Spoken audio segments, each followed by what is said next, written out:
more just reasoning. But before we continue with the rest of the show, we have to give a special acknowledgement to our sponsor, Spur Tree Jamaican Recipes. Yes. So, On top of the hill, Spur Tree is, you can't vouch for it. I can't actually vouch for it. I use the product, you know, my family uses the product, mostly the curry. You know, very nice. Yeah. I use the jerk chicken and come out, you know, fire hot. Better than your own. Better than my Mix up like you normally do. No, man, but it's a great seasoning. So great product. Big up for the support. And don't forget, check it out, marmux.com. That's the website, marmux.com. You can find all the Spur Tree products. Several restaurants in grocery stores, you know, grocery stores, they have it, you know, all those places. And also on the website, there are some recipes. So for all you ladies for and men, non-cooking, non-Caribbean food cookers like for you myself, ladies who trying to grab you a Jamaican man. Yeah. I want to put them out there. Anyway, Spur Tree. Spur Tree, check it out. So ladies, Spur Tree can save your relationship. Look on the website and learn to cook. Speak English, please. We don't understand that. That lingo.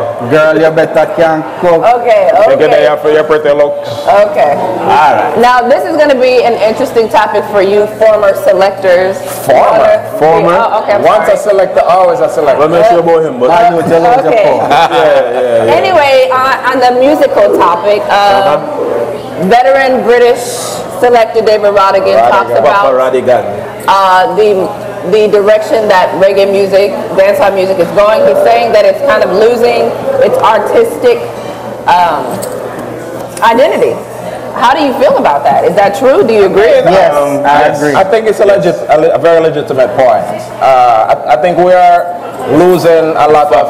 I think we're losing a lot of what reggae music was based on. I think we're meshing and kind of following too much what's going on in the hip hop world, you know? I mean, reggae music was kind of turning dancehall into karaoke. That won't work. I mean, singing over songs. Dancehall and reggae are two different things. I understand, but a lot of songs. Reggae music itself is losing its potential because a lot of these guys' creativity is dead with them. The last time you hear a song that they can say, yes, this is a good reggae song. Free the world, boss.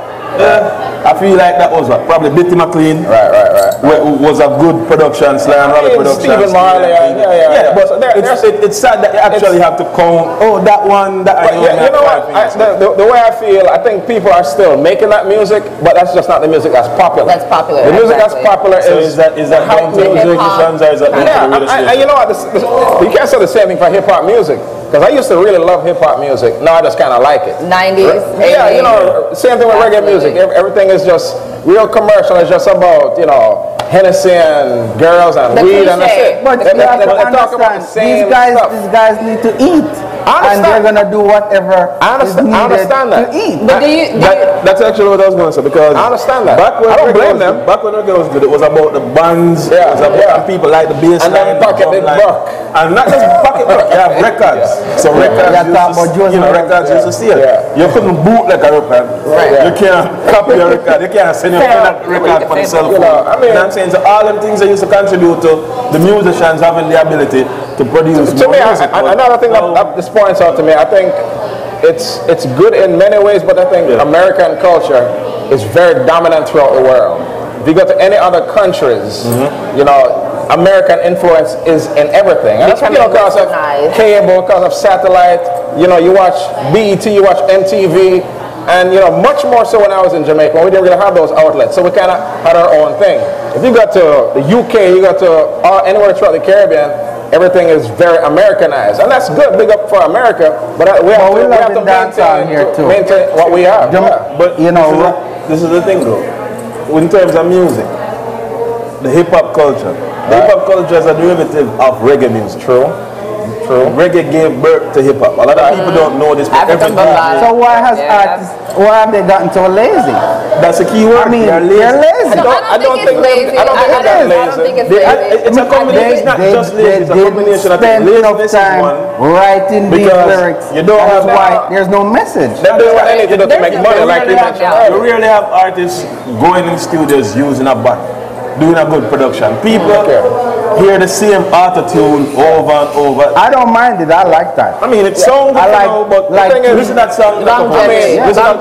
Nobody wants to be a starving artist, right? You want to be true to your craft, but you also need to make a money. So you can be as authentic as you want to be, but you have to make what the market is demanding. The market is demanding bling and Hennessy and drink and drunk. It depends on which market, because right now the reggae artists that sell platinum every year for what 29 years straight is Bob Marley.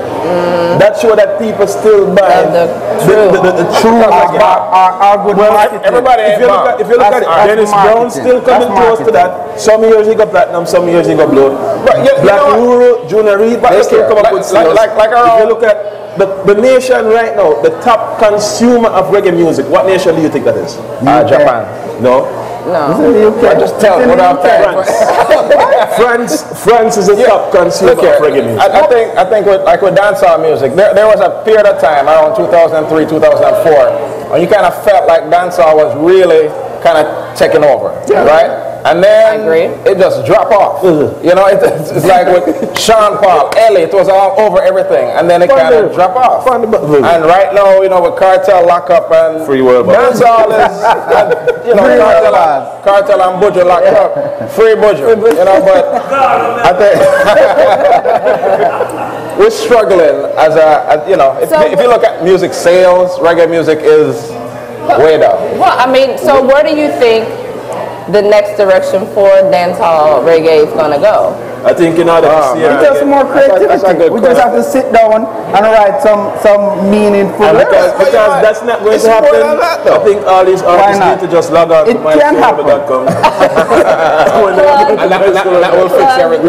We can fix everything from that's a really good question. I don't know. I don't have a good answer for it. I mean, if in you your look, opinion, in my, you know, you have a couple. All right, if you look at in the past year, the biggest star in dancehall music, Vybz Kartel, couldn't really travel to this big market in the U.S. Okay. So you have somebody like that who had all the attention on him, but really couldn't really spread dancehall music like, you know, like you would expect a real ambassador to do. So it's going to take, you know, a couple people like that. It's going to take another Cartel, you know, another Buju. Popcorn. Yeah, I mean, I like I-Octane. I-Octane is a great artist. I don't know. Too.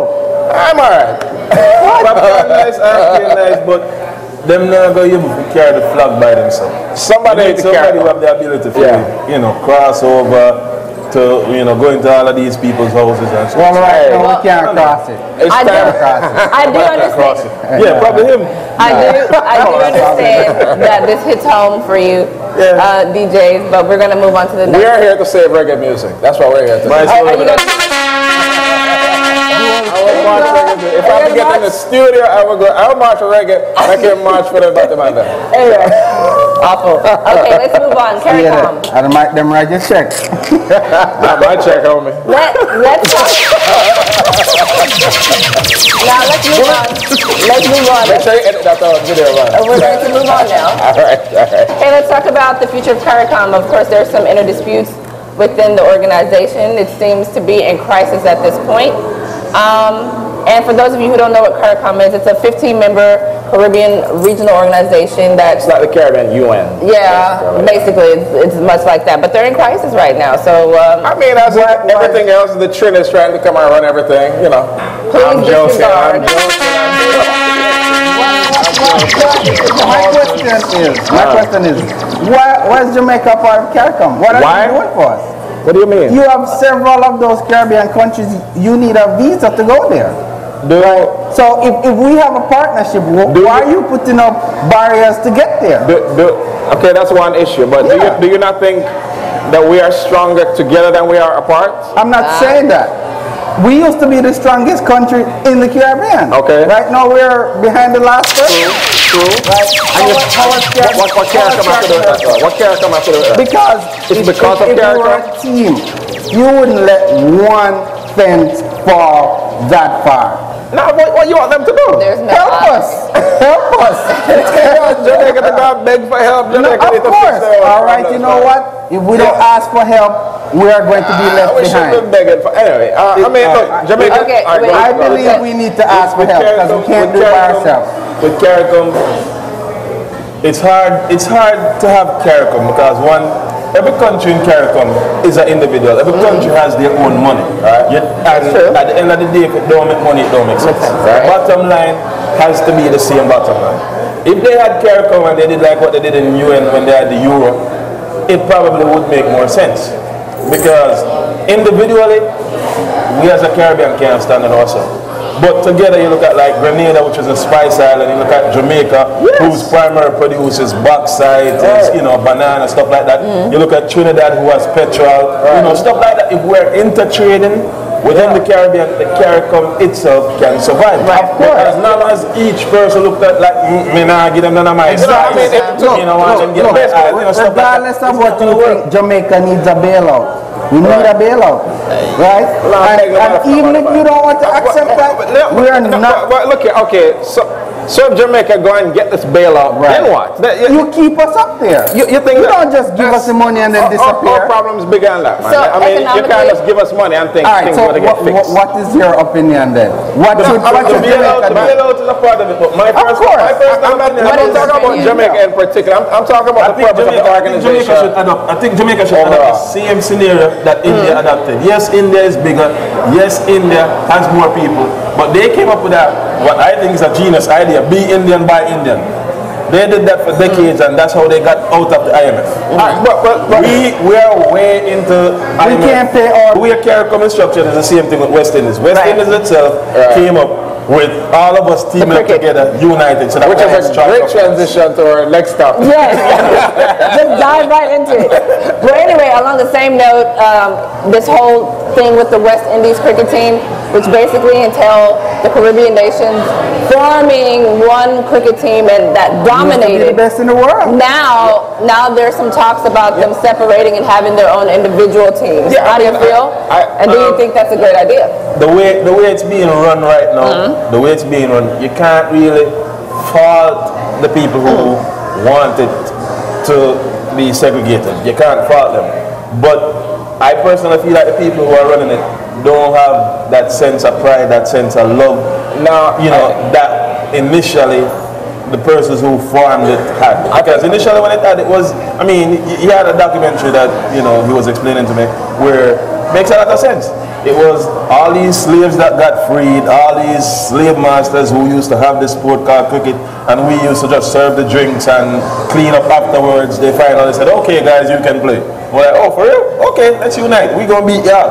And for years, that's how it was. West Indies, we beaten. We're not looking, especially that talks about the pride of West Indies cricket, and that which it really affects people because, like you said, it was all of us, Caribbean islands, forming colonies coming and uprising and beating the master. So that was a big deal. But it's like nowadays, I see it as similar problems as with CARICOM. It's just too much political wrangling about nonsense. We have as much talent as any other region in the world. We never have a union. But so we're going to have politics. But there are things like because you have different selectors who pick people from different that countries. Has been a problem. So you have you have representative on the board who's from St. Lucia. So St. Lucian have to be on the team no matter what. That wasn't how it was. How it was picked based on your performance in regionals. Right. If you did good in regionals when they have regionals going on every year, then we look at that and that's how you make it. If we have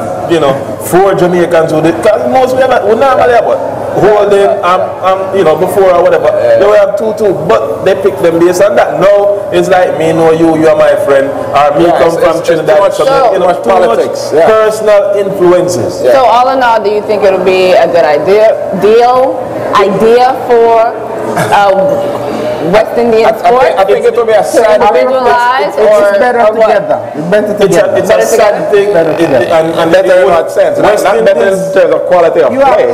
Well, you have a greater range of people. It's better in terms of unity, but it's not better in terms of talent.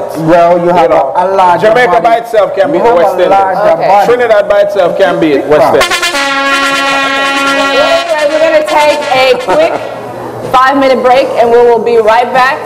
And then it'll be time to say goodbye. We'll be right back. Stay tuned.